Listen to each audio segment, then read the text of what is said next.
Jadi suka tidak suka kita harus sampaikan. Karena apa? Karena kalau kecintaannya ke NKRI, kita akan dukung sepenuhnya. Kita juga sangat NKRI, kan itu. Nah, ini harus kita sampaikan. Maka reshuffle kabinet is a must. Satu keniscayaan untuk meletakkan orang-orang yang sungguh-sungguh akan mampu mengeksekusi program sesuai dengan yang sudah diucapkan. Jangan sampai Pak Prabowo terstigma hanya karena omon-omon istilahnya. Jadi oke, kemarin kan ada penilaian. Ini mau sudah 10 bulan, mau 1 tahun. Satu televisi menilai kan gitu. Kaget juga saya, dinilai 4. Gitu ya. Kalau yang dari Gerindra nilai 9,5 wajar gitu. Tapi orang lain menilai 4. Dari KPK menilai, mantan KPK gitu, menilai masih 7 gitu. Saya menilai 7 kan gitu.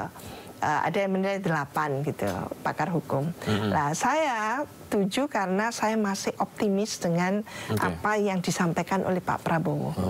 Ketegaran dia, ketegasan dia, kepemimpinannya dan sebagainya. Kita tidak pernah mendengarkan ucapan-ucapan eksplisit se-frankly ini, setajam ini yang disampaikan oleh seorang presiden. Saya katakan itu. Tapi 4 tadi menjadi rasional ketika ternyata pembantunya tidak mengeksekusi isu. Saya bilang gitu. Lah, ini bedanya tadi itu untuk menjelaskan. 7 untuk Pak Prabowo, tapi 4 untuk para pembantunya yang nggak mampu mengeksekusi itu. Ditunggu sampai 10 bulan ngapain? Itu jadi itu antara lain. Berarti artinya reshuffle kemarin sekaligus menjawab itu, kan banyak kita yang ngobrol sama ini kan, Pak Prabowo itu kalau pas di podium di acara menggebu tapi begitu selesai dari itu di bawahnya nggak jalan. Ini mungkin reshuffle salah satu itu yang menjawab itu ya, ini nggak jalan, udahlah daripada nunggu lama gitu. Betul. Tapi ini kan Indonesia ya. Kita membumi lagi ke Indonesia. Di Indonesia ini kan ada model politik harmoni. Jadi menjaga itu yang dilakukan oleh Presiden SBY dulu. Bagaimana menjaga harmoni supaya tidak terjadi konflik tajam dan biasanya kok setajam itu langsung cooling down gitu. Kalau politik harmoni gitu. Jadi kekhasan Indonesia memang seperti itu. Maka sekarang kan agak ewo pekewuh gitu ya. Tapi ewo pekewuh dalam politik ini menyesatkan menurut saya. Sangat menyesatkan. Bukan peradaban, ini tidak ada urusan dengan peradaban. Ewo pekewuh politik artinya kita semua tersesat. Karena lalu tidak tegas, kita relaktan, segen gitu kan. Padahal Pak Prabowo itu cuma dikasih 5 tahun. Ini sudah mau 1 tahun. 1 tahun. Menjelang 1 tahun. Berarti tinggal 4 tahun lagi. Padahal tidak akan 4 tahun, cuma 3 tahun. Karena tahun terakhir itu untuk pemilu. Nah itu. Maka hitung itu baik-baik gitu kan. Kalau menurut saya, the sooner the better. Untuk melakukan perombakan yang fundamental dan sangat dibutuhkan oleh masyarakat. Percayalah Pak Prabowo bahwa masyarakat luas itu mendukung gitu ya apa yang diinginkan untuk memajukan Indonesia ini, untuk mensejahterakan rakyat. Jadi nggak usah ragu-ragu. Kalau ada elit yang tidak mendukung seperti itu, katakan supaya kita tembakin bareng-bareng kan gitu. Kita sorot tajam bareng-bareng kan gitu. Oh ini toh biangnya yang nggak setuju kita sejahtera kan gitu. Yang disebutkan kita tidak takut, saya tidak takut oligarki gitu, tidak takut pada pemodal yang apapun ya. Nah itu ajak masyarakat untuk gitu ya. Perasaan Pak Prabowo yang menghadapi seperti itu, ajak masyarakat. Karena memang Pak Prabowo dipilih rakyat kok. Langsung kan gitu.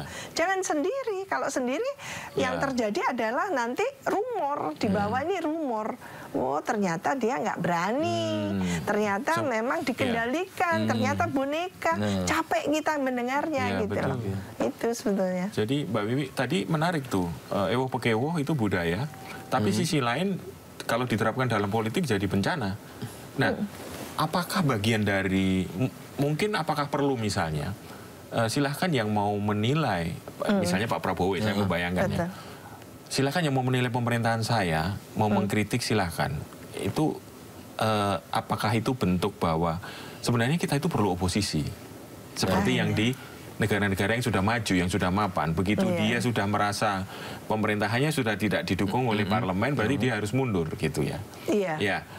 Apakah perlu gitu, Bu? Artinya kan selama ini kita itu kan partai politik ini kan masih setengah-setengah ya, mau beroposisi apa tidak itu masih ragu-ragu gitu. Nah, gimana Mbak Wiwi? Keniscayaan, Mas Bung, Mas Lukman. Jadi check and balance dalam sistem presidensial kita, mekanisme itu, check and balances itu harus dihidupkan, harus efektif, harus fungsional.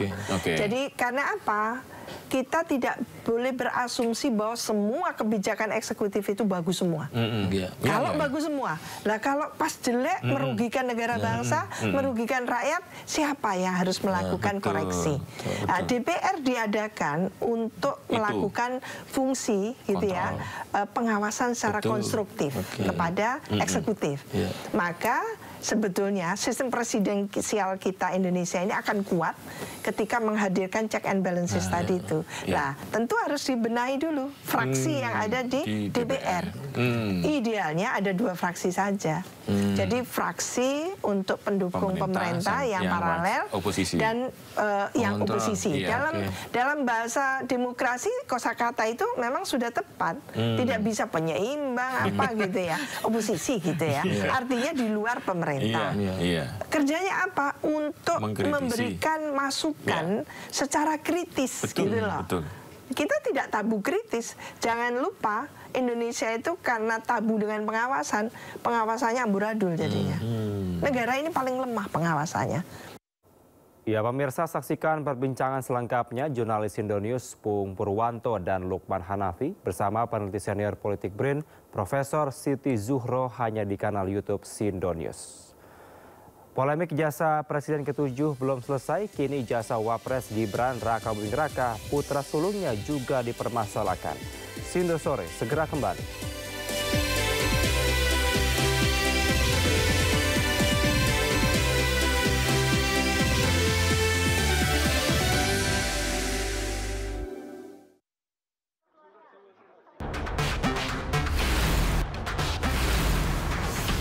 Rangkuman peristiwa di akhir pekan. Terus mengungkap praktek ratusan warga rela anti pajak.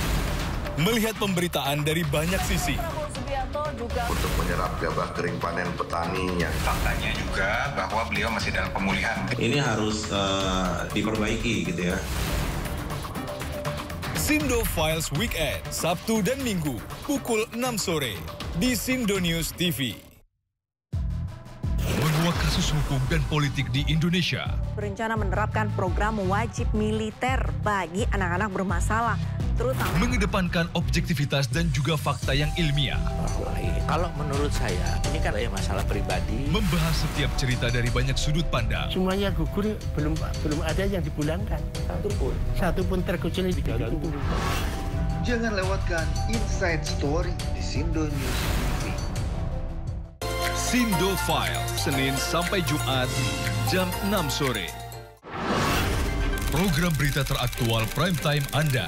Presiden Republik Indonesia tiba di Brussel, Belgia. Dugaan korupsi kuota haji. 1.000 rekening penerima bansos terindikasi judi online. Menggali banyak peristiwa dari beragam lokasi. Muhammad Riza Khalid jadi salah satu tersangka olah tempat kejadian perkara.